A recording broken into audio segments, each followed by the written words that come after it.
एक गांव में शंभू अपने परिवार के साथ एक झोपड़ी में रहता था। उसका घर बहुत पुराना और टूटा हुआ था। वो अपने परिवार के पालन पोषण के लिए मजदूरी करता था। कभी कभी उसको कुछ भी काम नहीं मिलता। बहुत ही मुश्किल से उसका गुजारा हो रहा था।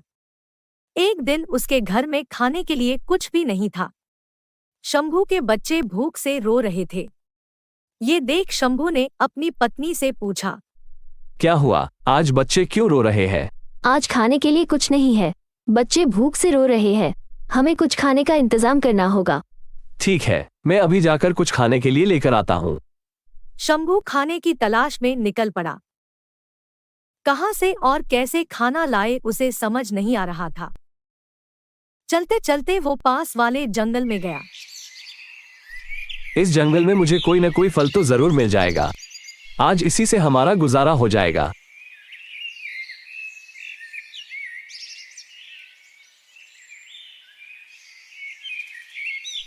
तभी उसे एक अमरूद का पेड़ दिखता है। इस पेड़ पर तो एक ही अमरूद है, इससे तो किसी का भी पेट नहीं भरेगा।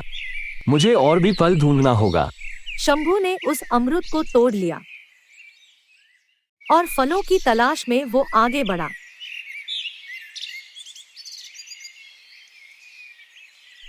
तभी बारिश शुरू हो गई। हे भगवान, अब इस बारिश को भी अभी आना था। मुझे जल्द ही छुपने के लिए कोई जगह ढूंढनी होगी। तभी उसे एक झोपड़ी दिखाई देती है। उस झोपड़ी से उसे किसी के रोने की आवाज सुनाई देती है।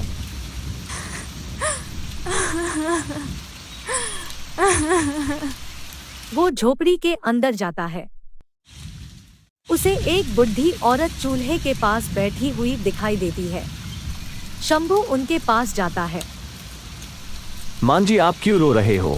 बेटा, मुझे बहुत भूख लगी है और मेरे पास खाने के लिए कुछ भी नहीं है। यह सुनकर शंभू को उस पर दया आ गई और उसने अपने पास का अमरूद उसे खिला दिया। थोड़ी देर में बारिश रुक गई और शंभू वहां से निकला। वो झोपड़ी से निकलकर कुछ कदम चला ही था कि पीछे से आवाज आई, सुनो बेटा, रुक जाओ। मैं तुम्हारी दया और मदद करने की भावना से बहुत प्रसन्न हूँ। मैं तुम्हें कुछ देना चाहती हूँ। बोलो, तुम्हें क्या चाहिए? नहीं, मुझे किसी चीज का लालच नहीं है, मगर घर में मेरी पत्नी और बच्चे कल से भूखे हैं।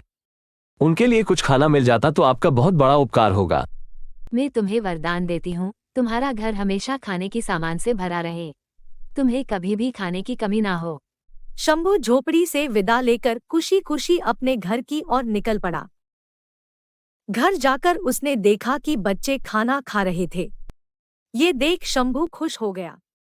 तो बच्चों, इस कहानी से हमें ये सीख मिलती है कि हमें हमेशा दूसरों की मदद करनी चाहिए।